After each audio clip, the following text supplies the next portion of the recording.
Hariom friends आसंता काली पुरुषोत्तम मास रे पड़ुवा एकादशी को पुरुषोत्तम एकादशी बा पद्मिनी एकादशी कहुए।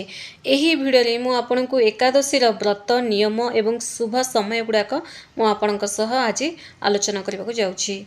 पुरुषोत्तम मासरे पड़ुवा एकादशी को पुरुषोत्तम एकादशी बा पद्मिनी एकादशी कहुए।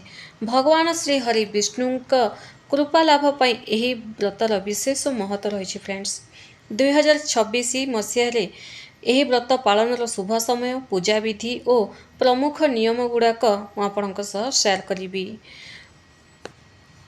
व्रत तारीख 27 मे 2026 बुधवार दिन।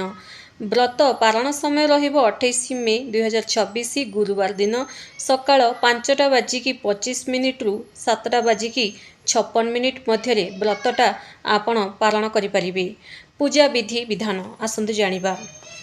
एही व्रत जो माने पालन करछंती बहुत पुण्य से माने लाभ करिवे।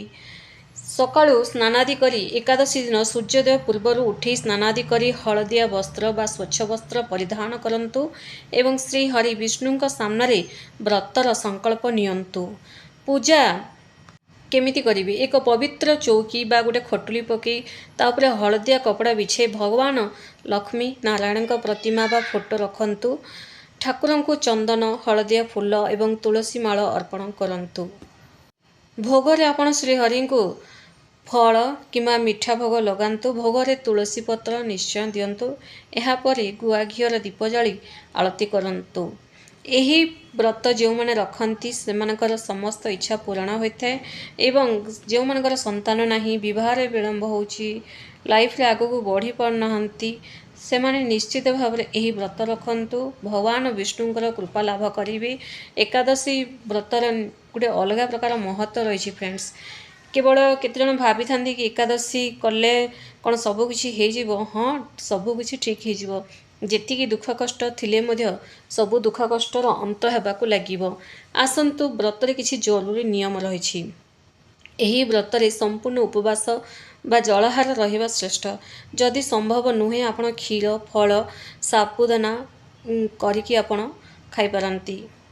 एही दिन रे भूल रे भी अन्न भात माने भात गहम डाली पियाज रसुण खांतु नहीं किंबा घरर अन्य सदस्य माने मध्य आमिष और अन्न ग्रहण रो दूरे रहिले बहुत बढ़िया रहिबो। एही दिन भगवान विष्णुंकर कृपा लाभ पाइबे। एकादशी दिन तुलसी पत्र तोलिबा निषेध अटे। तेणु पूजा पई गोटे दिन आगुरु तुलसी पत्र तोलिकी रखंतु जोड़ा कि पूजा रे आपणकर व्यवहार हबो। एही दिन कहा प्रति क्रोध हिंसा बा कटु भाषा प्रयोग करंतु नहीं। संपूर्ण ब्रह्मचर्य नियम पालन करंतु।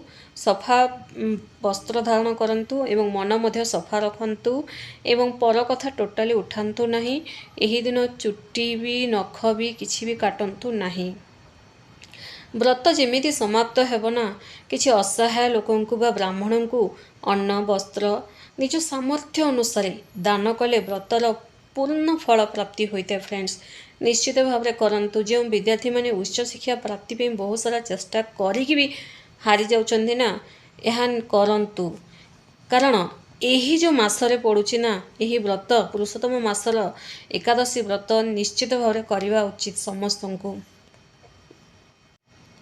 जन्म जन्मांतर पाप धोई जाए। कमेंट्स रे श्रद्धा एवं भक्तिर सह जय लक्ष्मी नारायण निहाती लिखंतु। धन्यवाद।